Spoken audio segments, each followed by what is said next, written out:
예, 방금 소개를 받은 국민대법대 김현입니다. 저는 오늘 그 소셜게임 서비스의 법적 근거 및 사후관리 방안에 대해서 말씀드리겠습니다.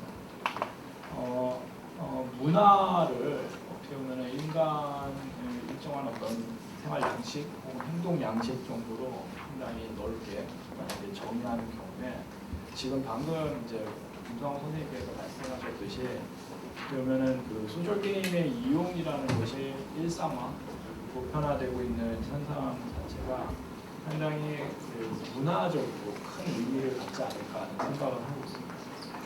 여기서 저는 이제 뭐 중립적인 의미에서 객관적인 중립적인 의미에서 하위 문화라는 표현을 썼지만 어쨌든 일단 그 문화의 영역으로 게임 혹은 좀 더 구체적으로는 소셜 게임의 이용이 이제 포괄적으로 들어오게 된다면은 그때부터는 사실 그 문화로서의 어떤 가치를 인정받고 그리고 보다 중요하게는 우리 헌법상의 보호를 받을 자격을 갖추게 된다라고 생각합니다.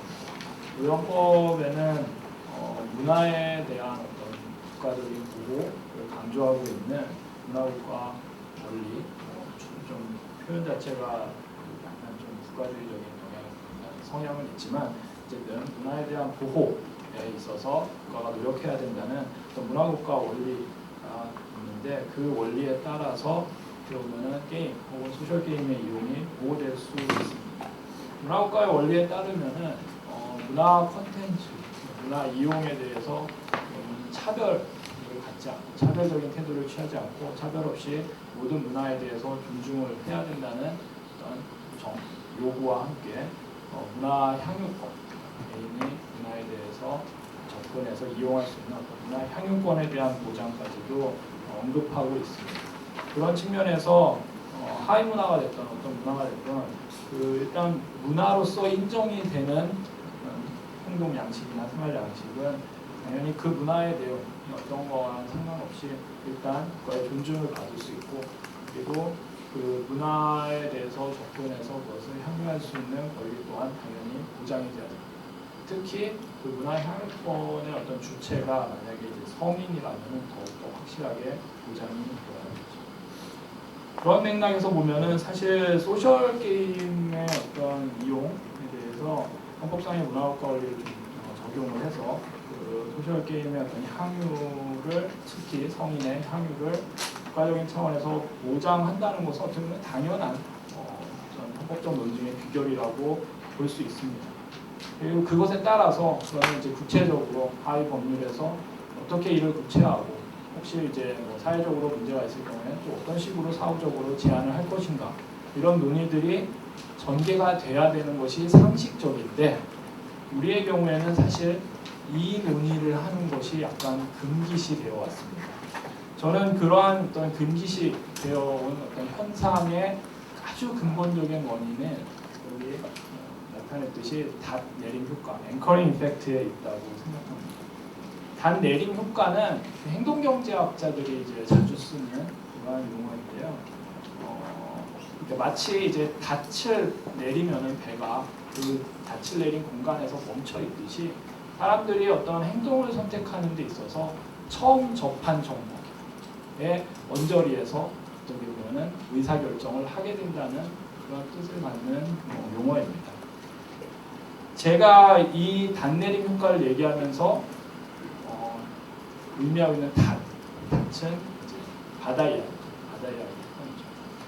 어쨌든 그러한 닻을 이제 내린 상황에서 우리는 어쨌든 이제 그 공간에 멈춰서 더 이상 어디로 나갈 생각은 안 하고 전혀 이제 문제 지금 상황이 어떻게 변하는지에 대해서 아예 눈을 감고 법정 논의 어떤 그런 것들을 금기시 해오고 있는 거죠. 그렇다고 제가 지금 오늘 이 자리에서 닻을 이제 걷어 올리고 이제 다른 영역으로 떠나보자. 지금 소셜 게임에 대한 어떤 제한 없는 허용 어떤 방향으로 가보자 이런 얘기를 하려는 건 아니고요.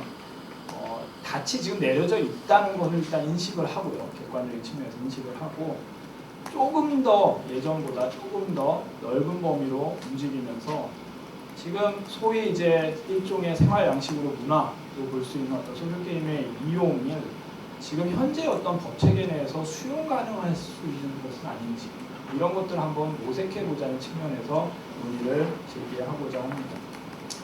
뭐 앞에서 김상우 선생님께서 좀 설명을 해주셨지만 흔히 소셜 게임이라는 용어를 사용할 때 그 게임의 어떤 기본적인 요소 정도를 이 한 3가지 정도로 얘기해 볼 수 있고요.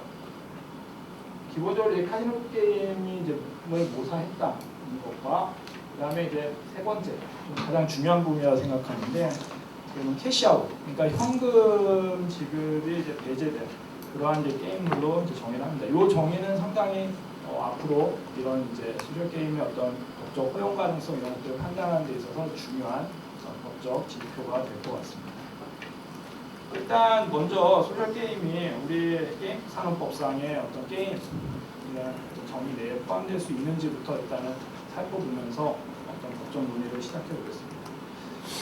다 아시다시피 게임 산업법에서는 모든 종류의 게임이 게임으로 포함이 되지만 2조 1호에서 배제 사항들을 정리하고 있죠. 그 중에 첫 번째 대표적인 첫 번째로 나오는 내용이 사행성 게임입니다. 사행성 게임으로 그러면은 뭐냐에 대해서 또 이 같은 법 부분에서 정의를 하고 있는데 지금 여기 빨간 줄로 되어 있듯이 각 목에 해당하는 게임으로서 그 결과에 따라서 재산상의 이익 또는 손실을 주는 것이라고 표현되어 있습니다. 그리고 그 각 목 중에 마목에 카지노를 모사한 그런 게임물이 들어가 있습니다.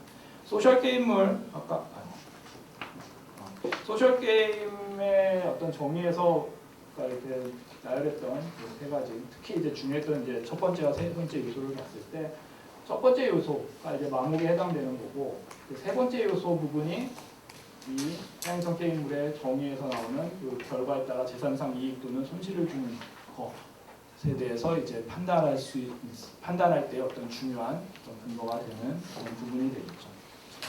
사실 이미 보시면 아시겠지만 이 질문에 대해서 일반적인 법 해석을 통해서 답을 내려볼 수 있는데요. 과연 소셜 게임은 사행성 게임물인가? 그래서 게임법상의 게임물에 해당되지 않는가? 즉 서비스 대상이 될 수 없는 게임에 해당하는가를 판단하는 데 있어서 소셜 게임의 기본적인 정의를 기준으로 판단해 봤을 때 결국에 여기 빨간 부분, 줄친 부분에서 문제가 생기는 거죠. 캐시아웃이 없는 그러한 소셜 게임의 기본적인 어떤 양태, 그런 지표 때문에 이걸 재산상의 손익 발생이 있다고 보기는 어렵기 때문에 그런 측면에서 그렇기 때문에 아까 1조 1의 2호에 2조 1의 2호에 그 사행성 게임을 정의, 재산상의 이익 또는 손실을 주는 것이라는 그런 요건에 해당되지 않고 그에 따라서 사행성 게임이 아니고 게임법상 게임물이 된다라고 판단해 볼 수 있습니다. 그리고 이 판단을 보다 좀 뒷받침해주는 중요한 대법원 판결들을 좀 여기 정리를 해봤습니다. 빨간 줄 부분들 위에 두 박스에 있는 그걸 좀 보시면 아시겠지만 첫 번째 박스의 세 번째 줄 보시면은 지급 장치를 통하여 직접 금전이나 경품 등의 재산상의 이익을 제공하거나 손실을 입도록 만들어진 게임기기 또는 이 장치가 사행성 게임물이라고 하고 있고요. 두 번째 박스에서도 직접 금전이나 경품 등이 배출되지 아니하고 게임 결과인 점수만 누적되는 경우에는 사행성 게임물이 아니라고 판단을 하였습니다. 그래서 정리를 해보면은 직접적으로 뭔가 지급 장치나 이런 걸 통해서 직접적으로 금전이나 경품 등의 재산성 이익을 제공하거나 손실을 입도록 해야지 아까 사행성 게임의 정의에 나오는 직접적인 손익 발생에 해당된다라고 대법원이 판단을 했다고 보고요. 그런 판단에 기초해 봤을 때 아까 이러한 우리 일반적인 법 해석에 따라서 소셜 게임이 게임 산업법상 게임인가를 판단하는 그런 과정이 논리적으로 한결이 없었다는 것을 알 수 있습니다. 여기서 유료화의 경우는 좀 달라지는 거 아니냐 이런 논의를 해볼 수도 있겠죠.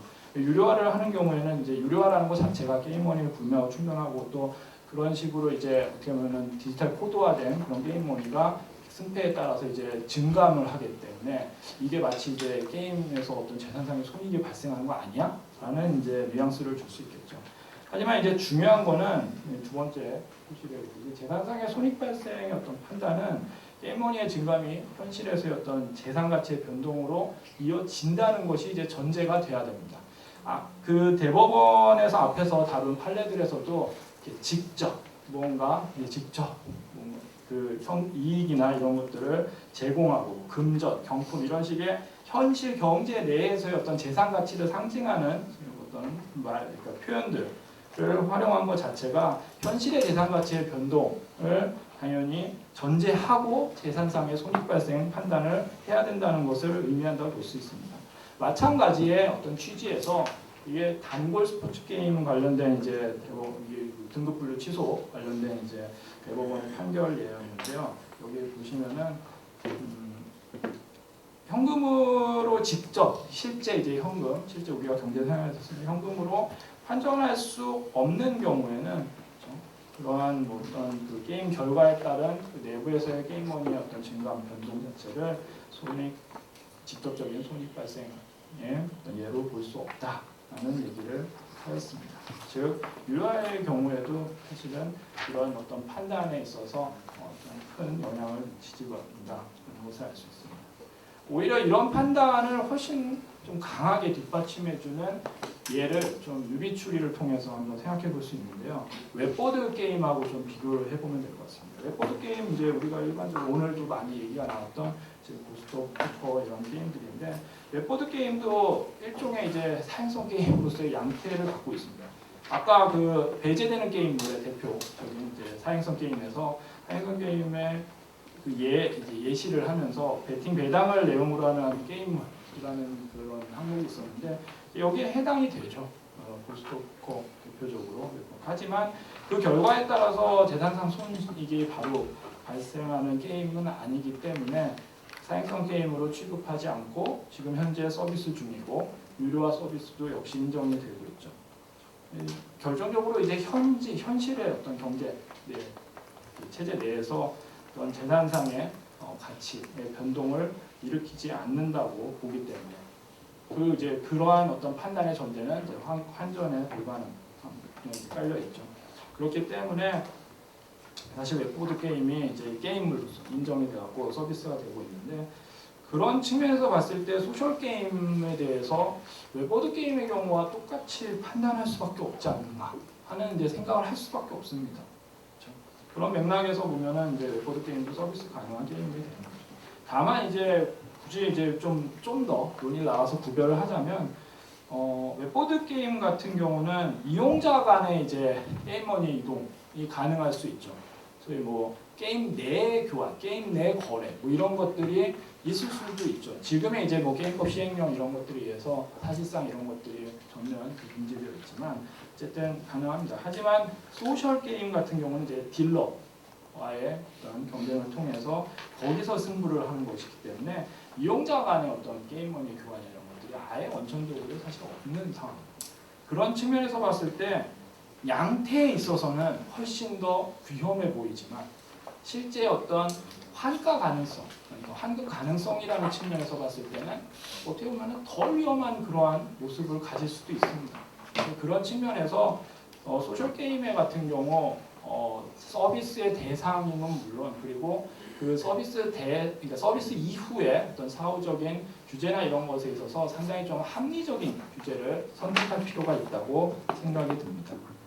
하지만 지금 현재 이제 소셜 게임의 서비스 현황을 보면은 뭐 여기도 이제 쭉 정리가 되어 있지만 이제 뭐 등급 분류가 거부되기도 하고 미진행이 발생하는 그런 이제 상황에 놓여 있습니다.